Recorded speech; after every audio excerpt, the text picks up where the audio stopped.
Yo, what's up guys? As you can see, this is gonna be another video about Memento. I decided to talk a little bit about the deck. Like in the last deck profile, I talked about a regional play. I'm gonna be honest, it went horrible. I won round 1, 2 over the Draco Tail, and then the next 2 rounds I lost. 1 versus Vanquish Soul, which was my own fault, because in game 1 I scooped too early because he used the Zuna and I just immediately scooped, because he already broke my half board because I was playing into his board. But Lupus was banished because I popped him, so this was my fault. And then in game 2 I won, and then in game 3 I got punished for drawing 6 engine going second versus full Vanquish Soul Canine board. And then in Yami going second in game 1, same thing, 6 engine cards, doesn't do it versus Herald.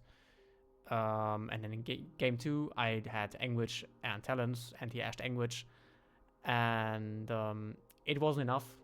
I could stop him from playing, but he won the top deck mode, so that was it. And a friend of mine was already X3 after round 3, so I just decided to drop with him and try to cook with the deck a little bit more.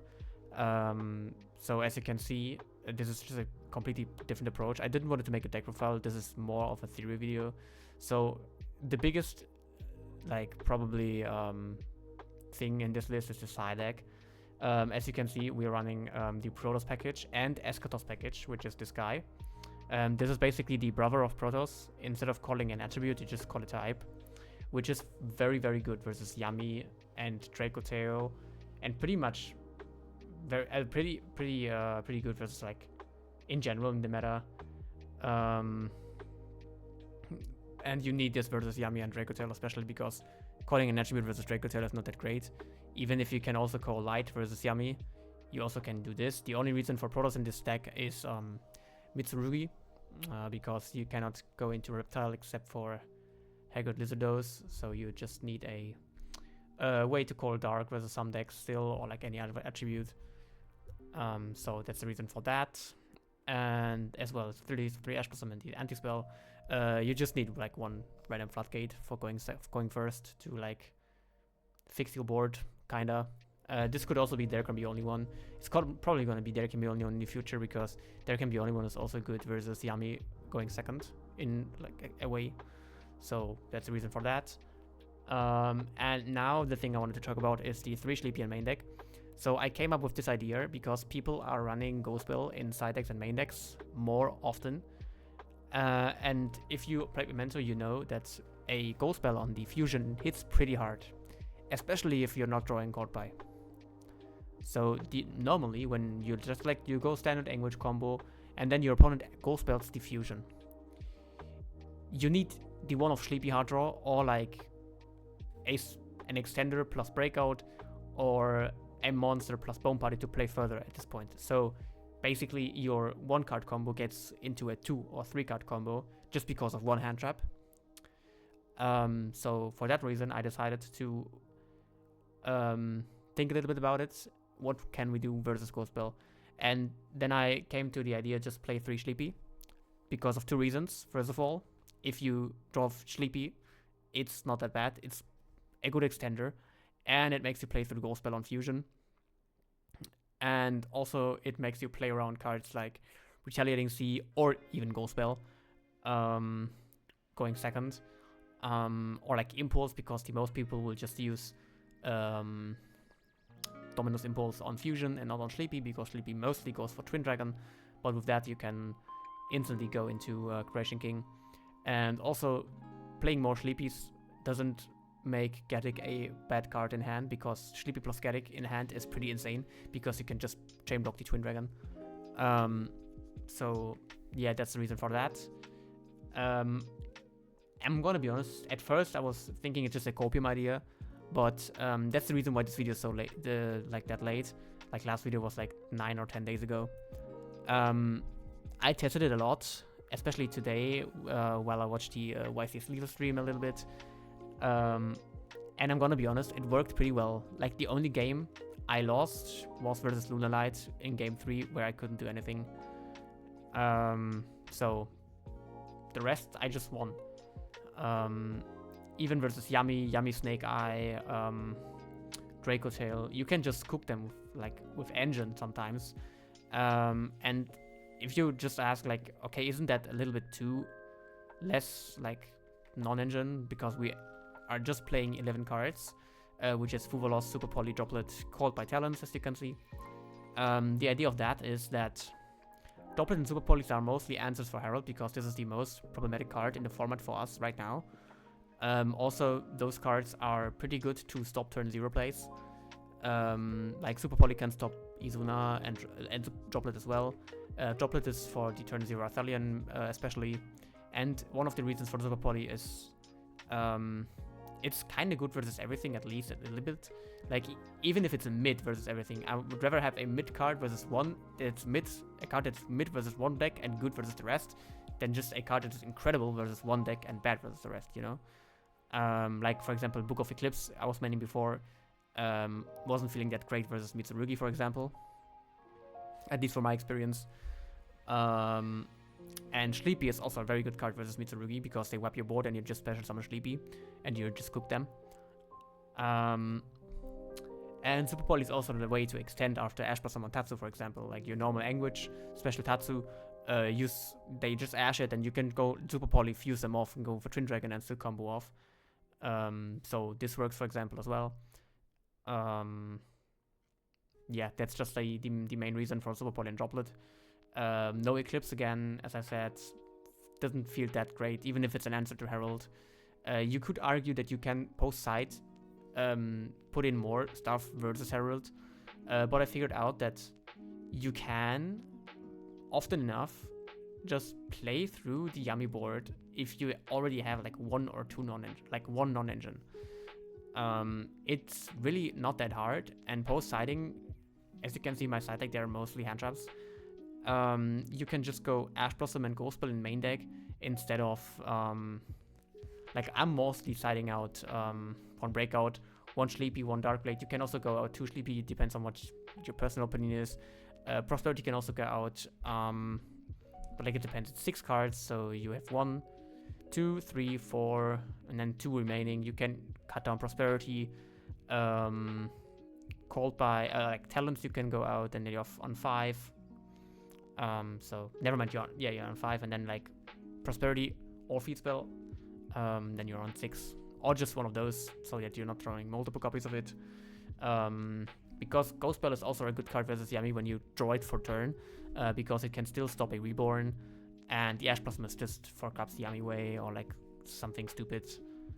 And yeah, Ghost Spell obviously also good versus Draco Tail, so that's the reason for that. And yeah, that's just all for it today, I guess. I just wanted to show you my approach on how to beat the new staples in the format. Obviously, the same goes for the Psyframe package that I saw a bunch of people playing. If your opponent plays Delta to negate your fusion, you can also still extend with Sleepy. So I think Sleepy is just an incredible card. If you want, you can try to cut down one blade, but I think if you play Sleepy at 3, you should try to play as many good names as possible to make your Sleepy work as often as possible, because you don't want to see Sleepy with no other names in your hand, or no other like good card in general. Like Sleepy plus a name is always full combo. Sleepy plus any of those two is also full combo, because you can just pop it or tribute it. So yeah, this is just an incredible card. Still no Horn Dragon, even if it's very good versus K9 versions, I think. But you can probably fix that. You can either side Horn Dragon, or you just like keep them off playing otherwise.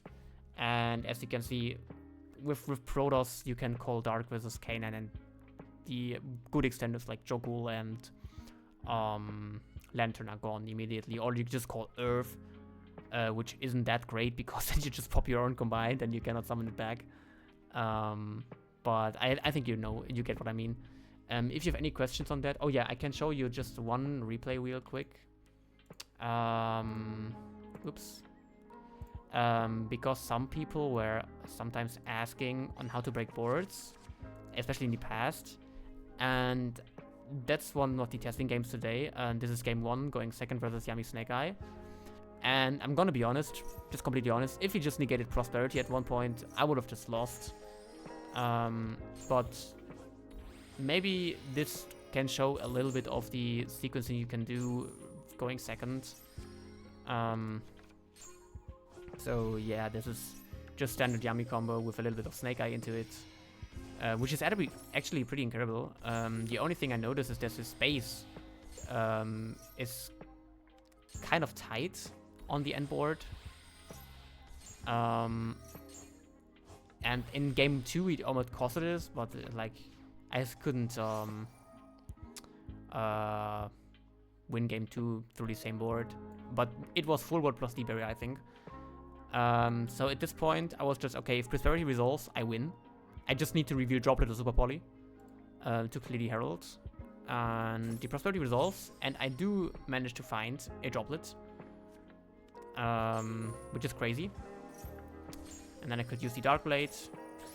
There's the Ghost Spell on Fusion, as you can see. And we are managed to OTK through it. I didn't use the Droplet immediately after the Fusion because I wanted to then chain Bone Party and maybe bait out another interaction to then clear like everything. As you can see, this is all negated. So basically the only interruption we need to play through is the Princess Engrave, and we know the set Surprise, which doesn't really do anything. Just because he can Reborn Snatchy, but then he cannot Synchro Summon with anything. And if he uses Cupsy to get a space, he can also not use a Synchro Summon. So theoretically the only interruption is the Princess Engrave. And with this hand, we easily play through that, even through Prosperity. And yeah, we just extending as much as possible. That was exactly the plan, by the way. I just wanted to bait out the Princess as soon as possible. Yeah, and it worked. And at this point, we knew we are uninterrupted.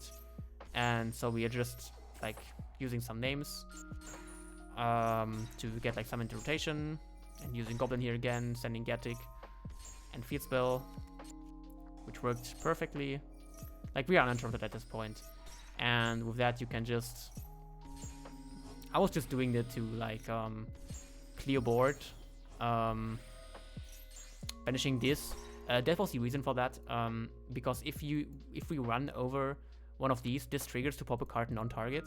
So then would like kill combined. So I had to find a way to go into SP to banish this, because we can, even under Prosperity, this is still game on board if we just ran into everything. So I decided to, because we had Feed Spell and we had Tatsu in hand. So what I was doing is special Tatsu, and then just pop Gatic to send Maze, and then Feed Spell reborn the Maze, as you saw. And then we were going to Liner, summon the Cookie, reduce the attack, which is crazy, by the way, that it worked.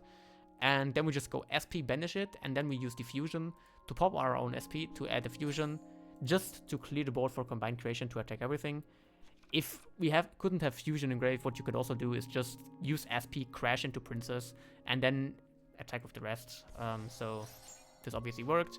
And as you can see, this is game. Pretty close, but it's still game. He just scooped here. Even if he used Flamebird Dragon effect, we could have just like attacked again, which doesn't really matter. So yeah, that's for that. This was with the same list I just showed you, with this one. So yeah, if you have any questions to the list or like any ideas, what you can also do, just text me in the comments. If any other questions, also write it in the comments. I'll try to answer everything as possible. And yeah, don't forget to like and subscribe if you enjoyed the video. And yeah, that's it for today. See you on the next one. Bye bye.